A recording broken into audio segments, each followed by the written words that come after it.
ओम नमः भगवते वासुदेवाय। ओम नमः शिवाय। जो भी भक्त सनातन धर्म की पवित्र कथाएं सुनने के लिए यहाँ आए हैं, उन सभी का सनातन भक्तिवाणी में हार्दिक स्वागत है। आप सभी सच में धन्य हैं जो इस पावन नवरात्रि के दिव्य समय में मां भगवती की भक्ति से जुड़े हुए हैं।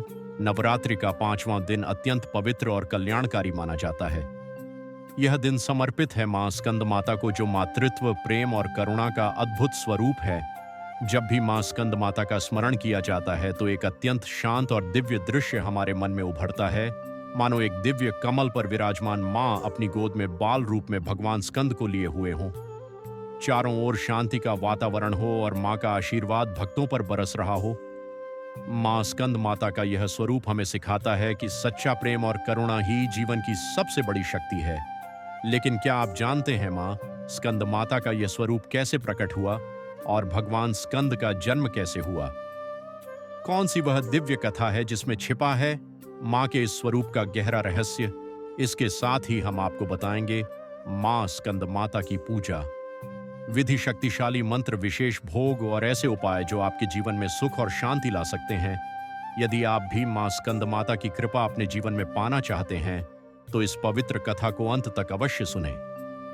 आगे हम जानेंगे मां स्कंद माता की पौराणिक कथा जिसमें छिपा है एक अद्भुत और रहस्यमयी सत्य। अब आरंभ करते हैं मां स्कंद माता की पवित्र पौराणिक कथा का दिव्य प्रसंग। प्राचीन काल की बात है, जब दैत्य तारकासुर का अत्याचार तीनों लोकों में बढ़ने लगा, तब देवता अत्यंत चिंतित हो उठे। तारकासुर को यह वरदान प्राप्त था कि उसका वध केवल भगवान शिव के पुत्र द्वारा ही संभव है। लेकिन उस समय भगवान शिव गहन तपस्या में लीन थे और उनका विवाह भी नहीं हुआ था।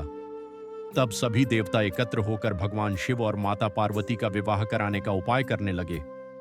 माता पार्वती ने भी कठोर तपस्या करके भगवान शिव को पति रूप में प्राप्त किया।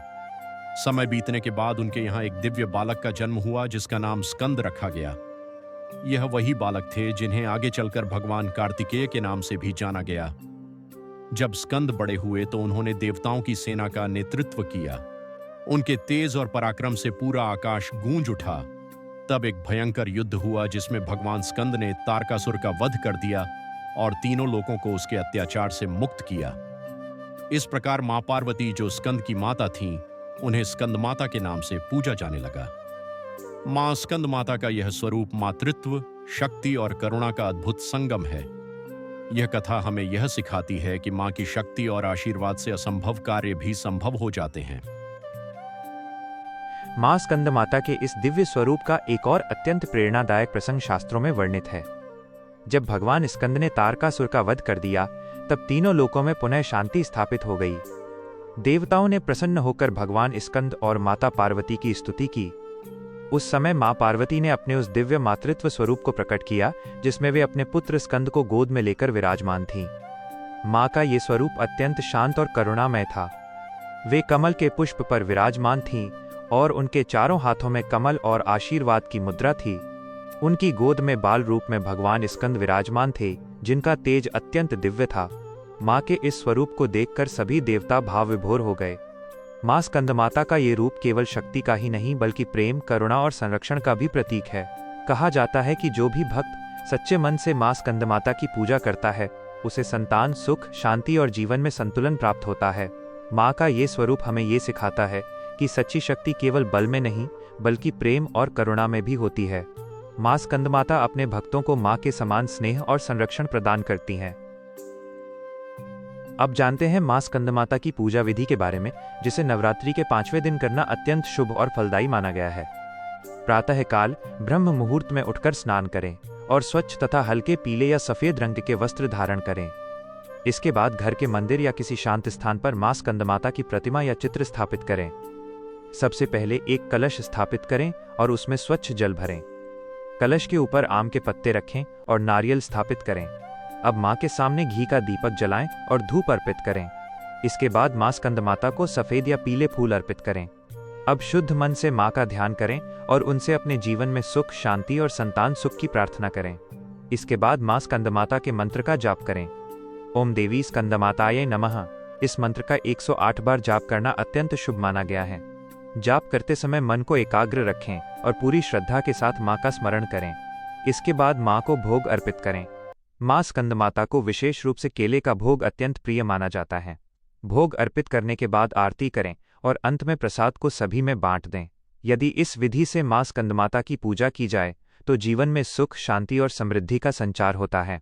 अब जानते हैं माँ स्कंदमाता के शक्तिशाली मंत्र और उनके आध्यात्मिक महत्व के बारे में। शास्त्रों के अनुसार मंत्र केवल शब्द नहीं होते, बल्कि वे दिव्य ऊर्जा के स्रोत होते हैं।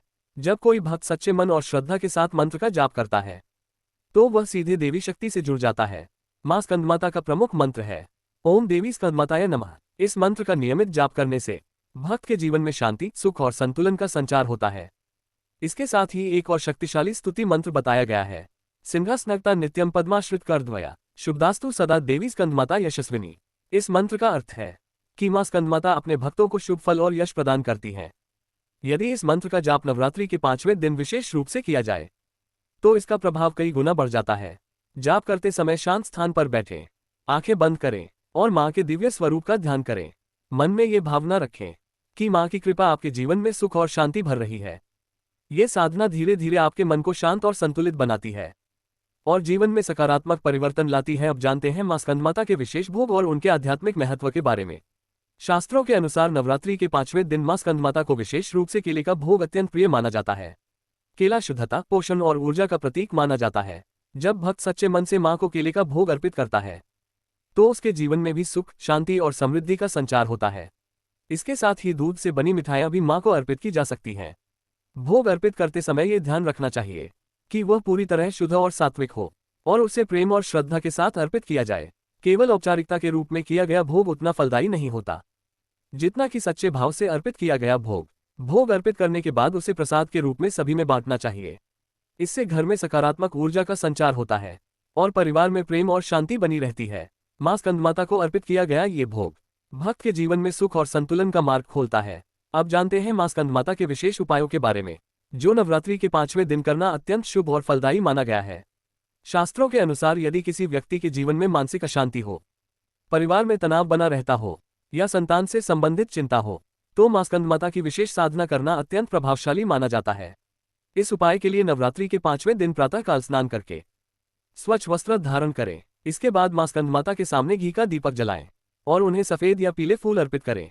अब शुद्ध मन से बैठकर माँ का ध्यान करें और अपने जीवन की सभी समस्याओं को उनके चरणों में समर्पित करें। इसके बाद माँ स्कंदमाता के मंत्र का 108 बार जाप करें, ओम देवी स्कंदमाताय नमः। इस उपाय को करने से मन में शांति और संतुलन आता है और परिवार में प्रेम और सौहार्द बढ़ने लगता है। इसके साथ ही एक और अत्यंत प्रभावशाली उपाय बताया गया है। नवरात्रि के 5वें दिन किसी जरूरतमंद को केले या दूध का दान करना अत्यंत शुभ माना गया है। ये दान माँ स्कंदमाता को अत्यंत प्रिय होता है और इससे माँ की विशेष कृपा प्राप्त होती है। यदि यह उपाय सच्चे मन और श्रद्धा के साथ किया जाए तो जीवन में सकारात्मक परिवर्तन अवश्य देखने को मिलते हैं। अब इस पवित्र कथा और उपायों के अंत में यदि आप भी माँ स्कंदमाता की कृपा अपने जीवन में पाना चाहते हैं तो कमेंट में जय माता दी अवश्य लिखें। और यदि आप चाहते हैं कि सनातन धर्म की ऐसी ही पवित्र कथाएं और उपाय आपको प्रतिदिन सुनने को मिलते रहें तो सनातन भक्ति वाणी चैनल को अवश्य सब्सक्राइब करें। आपका एक सब्सक्राइब इस पवित्र ज्ञान को आगे बढ़ाने का माध्यम बनता है। माँ स्कंदमाता की कृपा आप सभी पर सदैव बनी रहे। जय माता दी।